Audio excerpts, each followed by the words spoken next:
Summary of How to Make the Most of Your Workday by Peg Pickering. Over the top. Today, many people feel overworked, overwhelmed, overcommitted and overstressed. The problem is having so much to do in too little time and dealing with information overload. To work smarter and more efficiently, use the strategic organizing and managing process. It will show you how to set goals and prioritize, how to plan and analyze so you can reach your goals, and what actions to take now. The key to gaining balance in your life is self-management. A major component of this process is controlling your time in order to control your life. To gain more time, identify any time wasters and personal inefficiencies so you can eliminate them. Rather than trying to put in more hours, find ways to more effectively and efficiently use the hours you have. To make this self-management process work, make a serious commitment to regaining control over what you do based on your priorities. Eliminate old habits and develop new ones. Major improvements require taking these critical actions. Clearly define your mission and goals. Prioritizing requires a sense of purpose. Establish and communicate your priorities, so you follow them every day. Create a daily action plan, so you focus on doing the right things. Don't allow yourself to become overcommitted, be ready to say no. Focus on completing tasks rather than doing everything perfectly. Control your paper and organize your workspace, so you don't waste time trying to find things. Be decisive, based on good planning and prioritizing. Reduce the number of crises that occur by using good planning. If crises do occur, respond calmly to deal with the problems quickly and effectively. Delegate whatever you can, and communicate with your delegates, so they are committed to taking on these tasks and know how to do them well. Control and reduce the interruptions in your day, so you have more productive time. Monitor your project deadlines, so they don't surprise you or pass you by. Have only essential meetings and follow a plan to make them productive.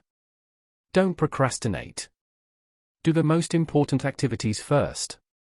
Balance your personal and work life to reduce stress. Making all of these changes may seem overwhelming. But you must leave your comfort zone to reach any goals that matter. The process takes time and commitment, but gradually the small changes will lead to bigger ones. Don't try for perfection, just keep trying, because eventually you'll get it right. It normally takes 30 days of consciously repeating a new action to make it a habit or to eliminate an old habit, so be patient with the process. Getting started the right way. Throwing yourself into the change process quickly will help you stay motivated. To begin, make a mind dump of any uncompleted tasks by writing them down. You don't have to worry about them now. You'll be creating your new to-do list after you do your goal setting and planning. Clear everything off your desk by categorizing things as action items, things to be filed or given to someone else, or things to throw out. Institute the so-called 2-minute rule, act on something immediately if it takes less than 2 minutes to do. Follow these 3 fundamental organizational principles. 1. The slight edge principle. Over time, small changes will make a big difference. In other words, making changes little by little will lead to big changes. 2. The Pareto or 80-20 rule. This law is derived from Vilfredo Pareto, the Italian economist and sociologist, who found that 80% of the land was owned by less than 20% of the people and found that this principle applied in other areas of life. Likewise, 20% of your activities lead to 80% of the results, so focus on the 80%. 3. The in-between time or bowling ball principle. Find useful ways to use brief times between activities to make your day more productive. Be ready to use these breaks productively, for example, by returning calls or reading a short article. Establishing your mission to help you plan. To begin effective day-to-day planning, identify your end goal or mission. Write your mission in 25 to 50 words. This effort will tell you where you are going and why. Make it distinctive, stimulating and motivating, a personal statement which inspires you to act. Once you have your mission statement, use it to work out your long-term goals, your short-term objectives, your strategy and any side goals. Learn that second language. Decide what action steps you will take now and how you will measure what you are doing so you can evaluate your progress. Then, start implementing these steps and, as you go along, track your results and what they mean to you.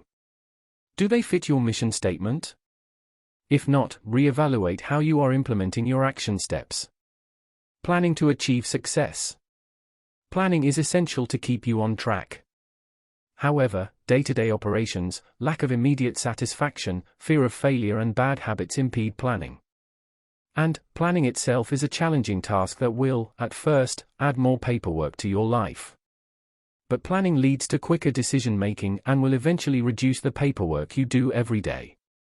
Planning also focuses you on doing your most important tasks first, rather than being absorbed by those everyday crises that seem urgent and pressing. Planning can reduce the number of such crises, so you do what's really important, not what's urgent. Planning can help you maximize your prime-time productivity.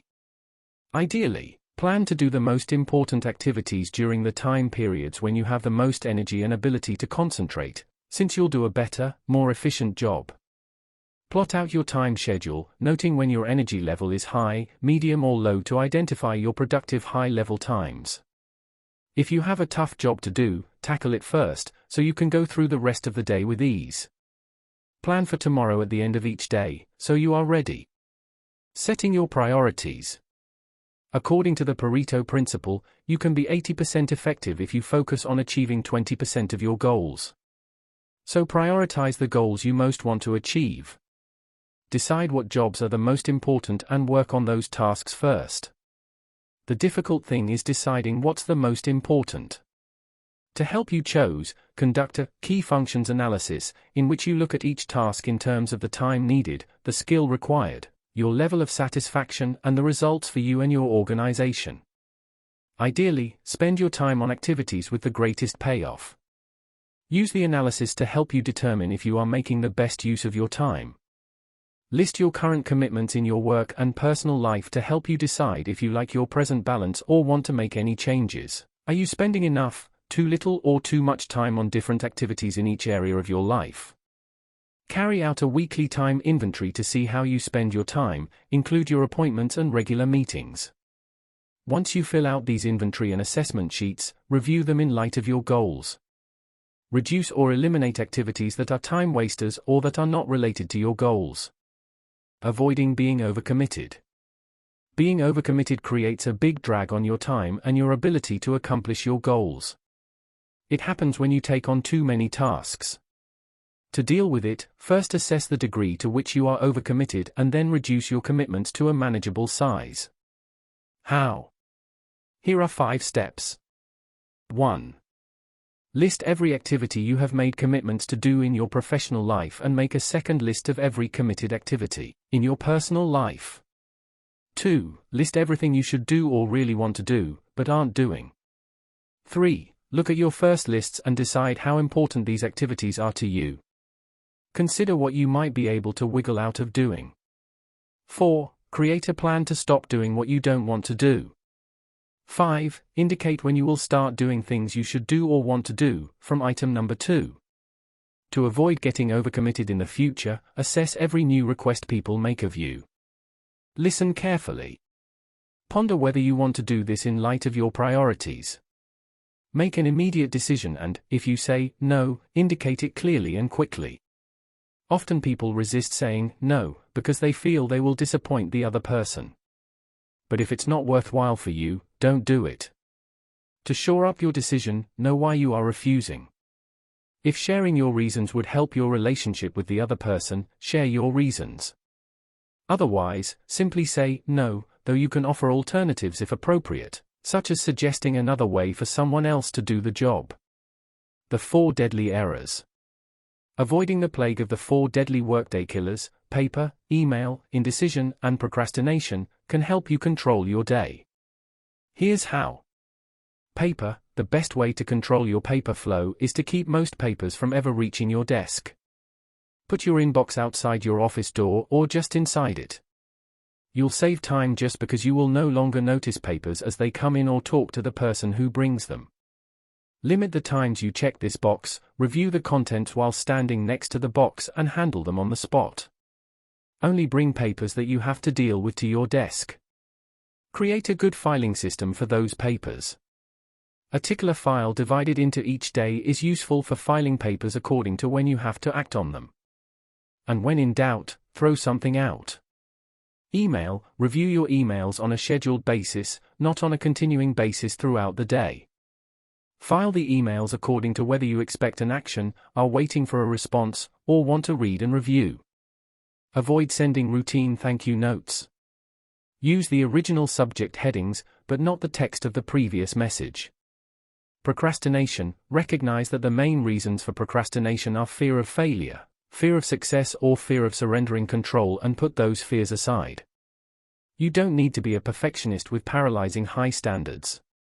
Rather, focus on the best use of your time in the present, and act. Indecision. Don't put off making decisions because of the common barriers to decision-making, fear of making a mistake, not wanting to take responsibility, or not thinking you have enough information. Rather, focus on making the better choice now, rather than the best possible choice. Additionally, take control of your meetings, interruptions, and the telephone. Have as few meetings as possible, and when you do have a meeting, use an agenda. Reduce the common interruptions you experience, such as drop-in visitors and phone calls. Manage the phone by setting particular times of the day when you will take or make calls, and grouping your calls. Make arrangements to call back at a convenient time if you don't want to take a call now. Finally, communicate your priorities to others and show that you mean what you say. Make your timeline specific to help you in meeting deadlines, and keep your timelines and deadlines reasonable. Use flowcharts to help you see what you are doing. For example, think backward from when your project is due to create a flowchart.